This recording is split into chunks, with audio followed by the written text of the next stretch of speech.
Manggagawa Party List Representative Eli San Fernando, miyembro ng minority bloc sa Kamara, ay mariing nananawagan ng agarang pagbibitiw sa pwesto ni Public Works and Highway Secretary Manuel Bonoan. Ito'y matapos mabulgar ang umano'y multi-billion peso ghost flood control projects na nangyari sa ilalim ng kanyang panunungkulan. Ayon kay San Fernando, malinaw na patunay ito ng umano'y palpak na pamamalakad ng DPWH. Kanyang kinuwestiyon kung paano nakalusot ang mga kontraktor na bilyon-bilyong piso ang halaga ng proyekto. Ngunit wala namang sapat na kapasidad para maisakatuparan ito. Samantala, matapos aprubahan ng plenaryo ng Kamara ang investigasyong pangungunahan ng 3 House Committees kaugnay ng naturang anomalya, tinutulan ito ni House Deputy Minority Leader at mamamayang Liberal Party List Representative, Leila De Lima. Gitniya, hindi ang Kamara ang nararapat magsagawa ng investigasyon dahil maaari raw itong magdulot ng conflict of interest.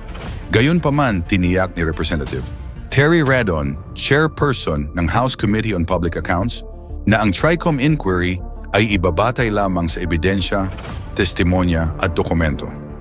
Dagdag pa niya, kung sa pagdinig ay may mabunyag na mambabatas na sangkot sa katiwalian, bibigyan sila ng pagkakataon na makapagpaliwanag.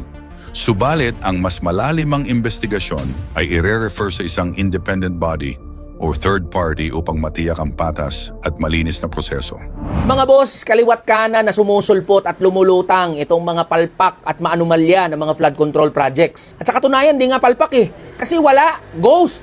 Meron sa papel, pero wala sa aktwal. Ang nakakagalit dito mga boss, bilyong-bilyong pisong pinag-uusapan natin dito. Hindi hundreds of millions of pesos billions of pesos. Pera nating mga manggagawa at ordinaryong Pilipino yan. Pero alam naman natin mga boss na wala nga amin dyan Sino ba namang magnanakaw na ituturo yung sarili niya? Kaya nga ang dapat na gawin natin dito, paaminin natin. Patugain natin mismo yung mga sangkot sa mga maanumalya at ghost na flood control projects. Sabi ni PBBM, he is very angry. Kami rin po, Mr. President, galit na galit. Kaya Mr. President, kung talagang galit na galit kayo at totoo yung galit ninyo, ang una nyo pong gawin, sibakin si Secretary Manuel Bonoan ng DPWH. Bakit kailangan sibakin yan si Secretary Bonoan? Sino ba ang ahensya na nangunguna sa mga infrastructure projects, kabilang na yung mga ghost flood control? Hindi ba DPWH? He has the command responsibility as the head of the agency. Siya ang may pananagutan dito at hindi niya po pwedeng ituro lang yung regional director at yung district engineer. Pangalawa, hindi sapat na sibakin lang sa pwesto yung mga opisyal ng DPWH. Dapat maglunsad ng komprehensibo at malawakan na investigasyon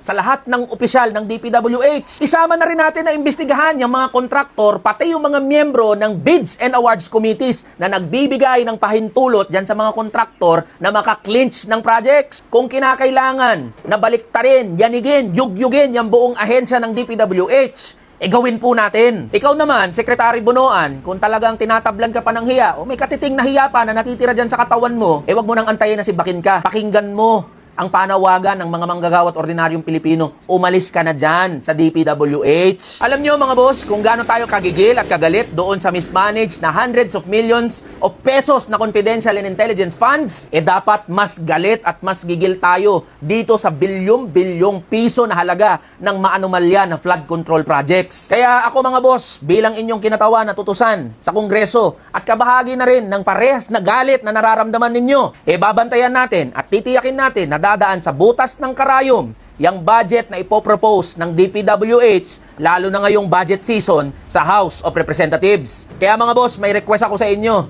Patuloy tayo na mag-ingay, magbantay, at huwag nyo hayaan na mawala na lang yung galit natin. Dapat may mapanagot at gumulong ang ulo dito sa mga maanumalya at ghost na flood control projects.